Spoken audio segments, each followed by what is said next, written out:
सर्वसामान्य माणूस आणि एक गोरगरीब माणूस काय होतं, तो अर्धा तिथं खाचला जातो. तर त्यावेळेस परवाच त्यांना आश्वासन आम्ही दिलं होतं आणि त्यामध्ये गडबड अशी झाली की 8 ऑक्टोबरला शीतल पगारे या महिलेला प्रसूतीसाठी या दवाखान्यामध्ये ॲडमिट केलं. 8 ऑक्टोबर ते 16 ऑक्टोबरपर्यंत तिची शस्त्रक्रिया जी असते प्रसूतीची ती त्यांची दवाखान्याची इथली जी आहे प्रोसिजर ती कंप्लीट झाली. परंतु 16 ऑक्टोबरला डिस्चार्ज घेतल्यानंतर दुसऱ्या तिसऱ्या दिवसापासून पुन्हा तिला पोटामध्ये त्रास होणे आणि दुखणं असं प्रकार चालू झाला.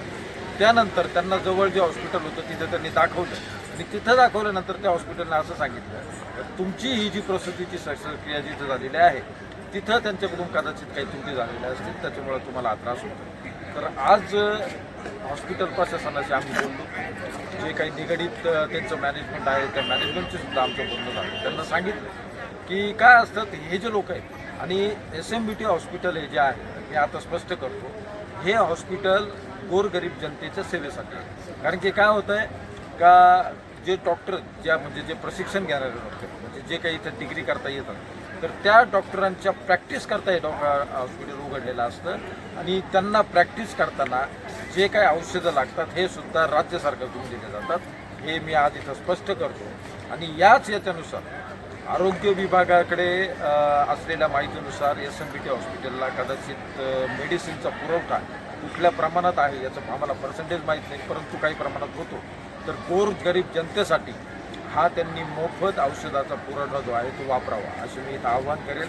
हॉस्पिटल प्रशासनाने आम्हाला याच्यावर तात्काळ सांगितलं आहे की रुग्णाला आम्ही मदत करतो आणि येणाऱ्या काळामध्ये मी त्यांना पुन्हा एकदा सांगितलं की येणाऱ्या काळामध्ये जे काही गोरगरीब रुग्ण आहेत ते मोठ्या आशेने तुमच्याकडे येतात.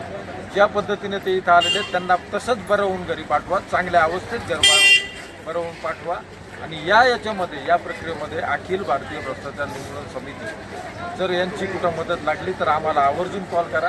हॉस्पिटल मॅनेजमेंट, हॉस्पिटलचे डॉक्टरचे डीन किंवा पूर्ण HOD किंवा त्यांचा पूर्ण स्टाफ यांनासुद्धा आम्ही या प्रसंगी आता हे सांगितलेलं आहे. पुन्हा एकदा मी रिपीट करतो, SMBT हॉस्पिटलने गोरगरीब जनतेला करता आल्यानंतर जास्त करून उपचारामध्ये त्यांना मदत जास्तीत जास्त जी करता येईल ती करावी.